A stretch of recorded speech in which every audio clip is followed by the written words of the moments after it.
The Nicomachean Ethics of Aristotle. Read and presented by George Pitropogiannakis. Book 3, Chapter 2. Now, every action of which ignorance is the cause is not voluntary, but that only is involuntary which is attended with pain and remorse.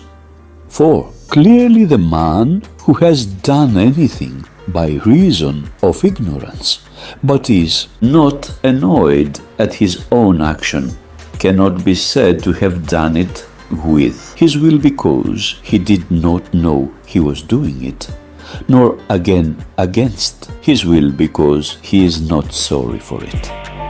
So then, of the class acting by reason of ignorance, he who feels regret afterwards is thought to be an involuntary agent, and him that has no such feeling, since he certainly is different from the other, we will call a not-voluntary agent.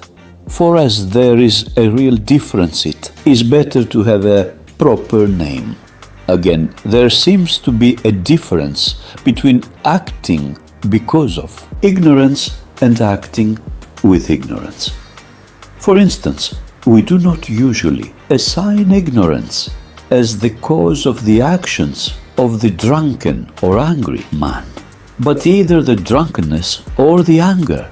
Yet they act not knowingly, but with ignorance. Again, every bad man is ignorant what he ought to do and what to leave undone, and by reason of such error, men become unjust and wholly evil.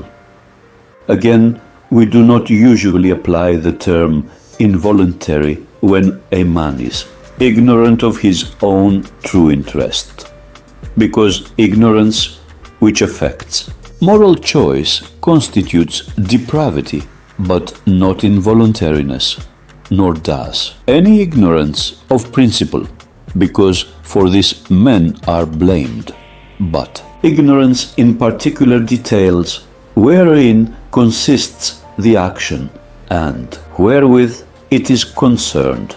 For in these there is both compassion and allowance, because he who acts in ignorance of any of them acts in a proper sense, involuntarily.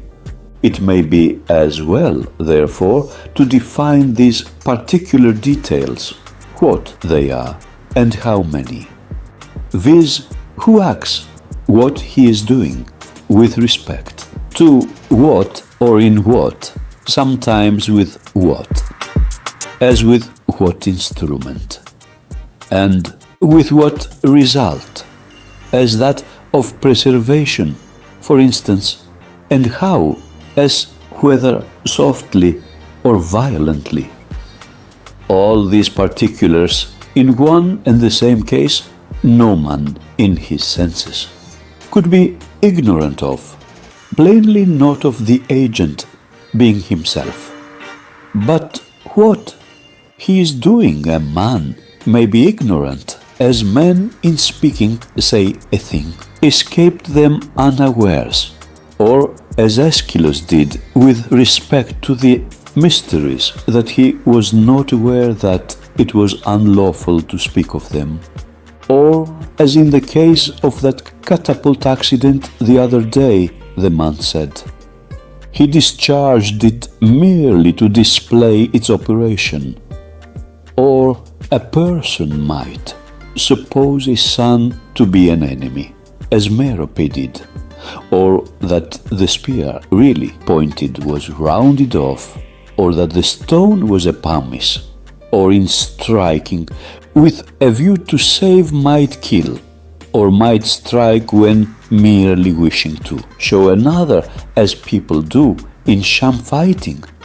Now, since ignorance is possible in respect to all these details in which the action consists, he that acted in ignorance of any of them is thought to have acted involuntarily, and he most so who was in ignorance as regards the most important, which are thought to be those in which the action consists and the result. Further, not only must the ignorance be of this kind to constitute an action involuntary, but it must be also understood that the action is followed by pain and regret.